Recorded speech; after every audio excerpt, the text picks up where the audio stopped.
Let's continue exploring the universe within art and the art behind farming. I'm your host, Ledoux, and in this episode, we're going to build a bee farm that will auto-craft the honey bottles into honey blocks. Best of all, you can build this as big as you would like it to be, so you can get as much honeycomb and or honey as you possibly desire.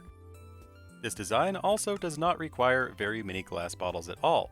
Each dispenser will only have a single glass bottle at any given time, and since all of the honey automatically gets crafted into blocks, all of the bottles will be auto-recycled back into your minecart loader. So you will never need to add, craft, or reload any more bottles. The materials that you see here are for a 10-hive farm, so if you want less bees or more bees, these materials would change. And some of this stuff is not necessarily required or can be changed, like the flowering azalea leaves is the best way to make a bee farm, but you could always use the too tall flowers instead if you can't find or don't want to collect those leaves. These also up here are dispensers that you will need one per beehive. The build area for a 10-hive farm is 22 by 7. But again, you could build this at any size or shape that you want. But regardless of size, we need to start off by digging down 2 in a 6 by 8 area. We're going to place 2 double chests in the front of this hole, and this hole will extend out by 3 on either side of the chest. I dug out some extra blocks, the yellow and blue ones, just to give us some breathing room so it's easier to see what's going on. But we're going to start off by placing 4 hoppers going into the backs of those chests. Then we need 2 target blocks off to the side aligned with those 2 hoppers, so that when we place torches on the sides of these targets, these torches will be directly under the hoppers. Then we need 4 solid blocks, then 4 pieces of dust, then 2 pieces of glass on top of that dust with dust on top of the glass. Now turn and face away from the hoppers and place 2 comparators. Now we need hoppers pointed into these comparators, so these hoppers should be directly under the rest of the hoppers, and make sure that they are pointed toward the comparators.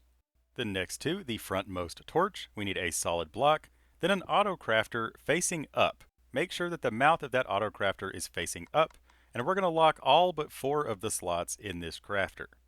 Then we need a dropper also facing up on top of the crafter, like so. Then a hopper going into that backmost hopper, then a hopper above the dropper going into that one. Be sure that these hoppers are pointed into the directions that you see here. Then come back over here and we need 3 dust, one that's next to the block under the crafter. Then we need to dig a hole and place 2 more dust, then place a glass over the hole and a solid block next to the crafter. Now turn around and place a comparator on top of that glass that is looking at the crafter.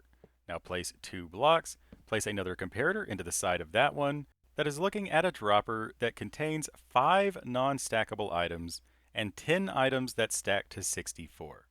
And it doesn't matter what those items are, but it needs to be in those quantities. Then we're going to place 6 blocks in the positions that you see here, then turn and face away from the hoppers, place a comparator in this hole looking at that top dropper, a redstone dust, then a solid block, then turn and place a repeater going into 2 more dust. So this is what you should have so far. Now come back over down here, and we need a hopper that is pointed into the side of the autocrafter, right above that torch, right there. Make sure that this hopper is pointed into the autocrafter. Next to the other torch, we need a temporary block, then 3 droppers facing up. So that bottom one was just a temporary block. So we need 3 droppers facing up, and then a hopper pointed into the bottom dropper right there above that torch, like so. Then between all of these droppers, we need to place 8 blocks, 7 of them like so, then an 8th one next to that bottom dropper. Now place a comparator looking at the tower of droppers and make sure it's on subtraction mode, then a repeater diagonally from that, and then dust on top of all of the other blocks. Then we need a solid block right there so that it pinches this redstone.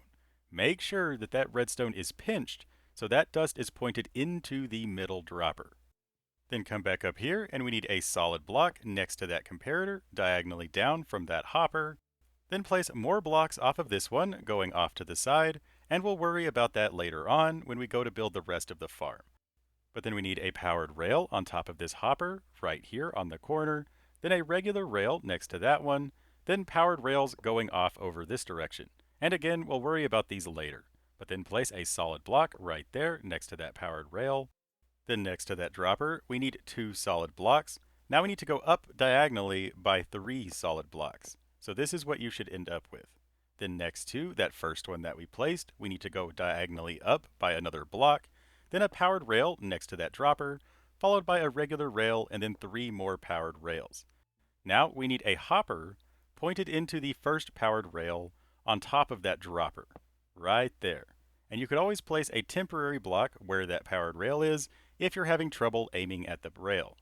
And we are now done with that part. Everything else is for the bees. So starting with this powered rail, we're going to count over by 2 more rails. So above the third, we're going to place an azalea leaf, and then place 4 more azalea leaves, then a solid block, then 5 more azalea leaves. And so this is for 10 beehives. If you want more or less beehives, all of this will be slightly either bigger or smaller. But aligned with this first azalea leaf next to this topmost block, we need to place a dispenser facing down, and then more dispensers that are all aligned with these leaves. So 5 dispensers, then a solid block right there aligned with that one, and then 5 more dispensers all facing down. And we'll talk a little bit about expanding this as we go along, but basically it's just copying these sections over and over. But we need another row of azalea leaves, then a row of solid blocks, so that you end up with this. Now we need to seal off the back section, so we need 2 blocks behind all of the dispensers, and behind that center block as well. So just 2 rows of solid blocks back here, then come back up to the top, and we need a hopper pointed down onto every single dispenser.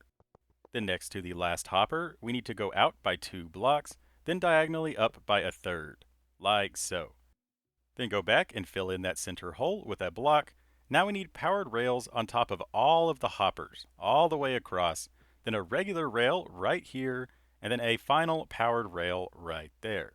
Now, somewhere above these rails, we're going to place a solid block that is floating, then place a lever on that block and turn it on so that it powers all of the rails. So if you want to expand this to be bigger than 30 bees, you just expand this out in sections of 5 going all the way out. The end part will still be the same. You'll still need those 3 blocks with a regular rail, but everything else will be powered rails powered by floating blocks with levers. And all of the bee sections need to be split into sections of 5 hives. So we just need a solid block divider in between bee sections. If you have more than 5 beehives in a section, the bees just get more confused and it actually lowers the rates. But now we just need to seal these in with glass and then have more flowering azaleas here on the front to seal it in. So this is one section totally complete. So you would just copy this over and over. Now we will need access in here to place in the beehives. So maybe just leave a few of those blocks out so that we can get in there later on and then seal it up after we get our bees in. But just continue sealing these in with flowering azalea leaves and glass for as many sections of bees as you want. But I would recommend just leaving it at 10 beehives for now. But then go around to the back, and 1 block below the rest of the blocks, we need to build a little ledge so that we can place a daylight sensor with 2 observers looking at that sensor. Now we need a redstone dust behind one of these observers, and a repeater behind the other one set to a 2-tick delay. So poke that repeater 1 time. Now place redstone dust on top of all of the other blocks, then extend this out so that it mimics the way that the rails are built. Now place a repeater on a max delay and then 2 redstone dust so that the top dust is pointed into the block next to the powered rail.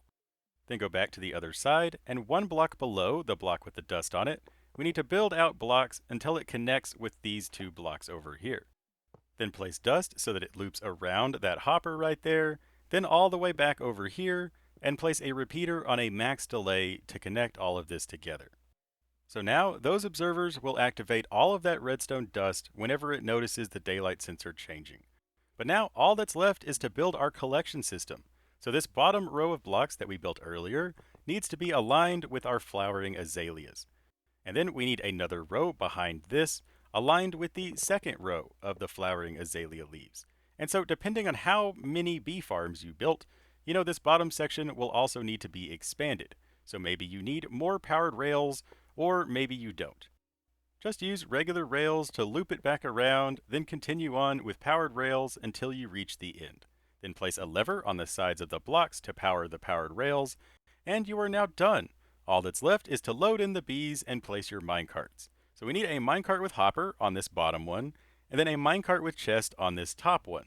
Then inside this chest is where you will place your glass bottles, but do not place bottles in here until after you've loaded in the bees. And let's just say it's at least 2 glass bottles per beehive. But we do need to load our filter hoppers. These hoppers down here pointed toward the comparators. So on the left one, we need 4 stackable items in the last 4 slots that will never be in the farm, and then 41 glass bottles in the first slot. Then inside the right hopper, aiming at the comparator, we need 4 stackable items in the last 4 slots that will never be in the farm, and then at least 1 bottle of honey in the first slot. Now it's time to go get the buzzy bees. So just in case you didn't know, you can breed bees with any sort of flower, and definitely do not breed these bees inside the farm. You do not want to deal with trying to count bees. That is super chaotic. Breed them somewhere else, and then when you're sure that the beehive has 3 bees inside, you can mine it with Silk Touch, and it will pick up the beehive with the 3 bees in it. And then when you go to place these in the farm, be sure that it is nighttime. If you place the beehive at night, the bees will not exit the beehive.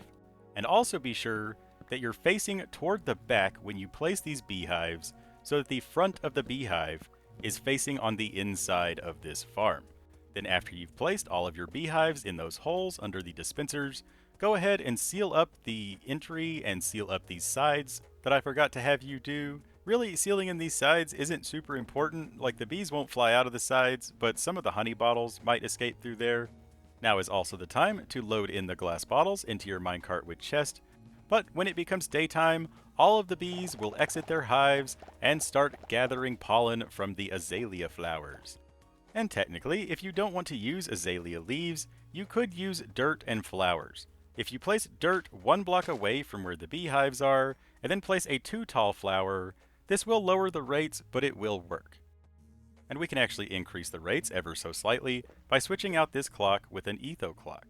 So behind this ledge, we're going to place 2 pistons 2 blocks apart facing each other, like so.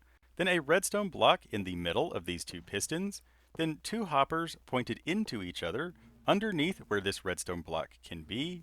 And now we need solid blocks diagonally down from these hoppers, and then diagonally up from those solid blocks. This configuration is also referred to as an etho clock, but then we need comparators looking at each of the hoppers, then redstone dust behind each of the pistons. Now we need an observer looking at one of the 2 positions that the redstone block can be, so that this observer is bumped up against our redstone line. Right there, like so. Then another observer looking down at that same position with a solid block on top of the first observer and on top of that redstone dust. Then a repeater going into that block, dust on top of the observer, and make sure that that repeater is on a 2-tick delay. So poke that repeater 1 time. Then inside of one of these hoppers, we need to place a stack and a half of items. And if you build your bee farm bigger, you will need more items in that clock. It all just depends on the size of your farm. And this design was specifically made to produce honey blocks from honey bottles, but if you do want to collect honeycomb as well, all you really have to do is load in some shears into the dispenser. Now one problem is that minecart is going to deliver bottles into these hoppers, so we don't want it to do that. So what we can do is just replace the hopper with either a upside down stair or a slab. That way we can still access the dispensers to reload in the shears, but these dispensers will never get loaded with bottles. And whether you load in 1 shear or 9, it's all totally up to you. It doesn't matter either way. And technically, even if bottles get loaded into the dispenser, that really doesn't matter either. It might skip a harvesting section every here and there. Now, one thing that does pose a problem is that honeycombs drop from a different location than honey bottles do. So we actually need to change this bottom section. All we have to do is, if you want to harvest honeycomb, you need to knock out this bottom row of blocks that is directly under the beehives. So now the honeycomb will get pooped out of the bottom of the beehive. And so we'll also need to expand our collection system over by a few rows. All we have to do to accomplish that is add an extra row of blocks and then move the levers to the bottom of the blocks with the powered rails, And of course, be sure to turn these levers back on, but that way they are still powering the powered rails, but they aren't in the way. Then also, honeycomb can like shoot out of the side. So you need to carry this 1 block away from the edge of the azalea leaves, and 2 blocks behind the azalea leaves. The honeycomb comes from a completely different location, so you need to expand it 1 block left and right, and 2 blocks toward the back. So if you want this farm to produce honeycomb, all you have to do is expand the collection system and load in some shears. Now you will need to remember to check the shears occasionally, but just know that it takes absolutely forever for the shears to break. So if you load in 9 shears, like a dropper full or a dispenser full, it will take forever for it to actually use all of those shears. Let me know down in the comments how many beehives you plan on putting in your bee farm. But if you're playing multiplayer on a realm or a server, please don't go crazy. Bees are super laggy, and I've seen so many people bog down realms because they wanted to have 200 bees for no reason. Always be conscious of the lag that you are adding to other people's experience. But if you're playing single player, then go nuts. You know, you could have 10,000 bees if you want to. But that's all we got for this episode. If you enjoyed it, don't forget to like, favorite, share, and subscribe. And as always, don't forget to have fun. Bye-bye.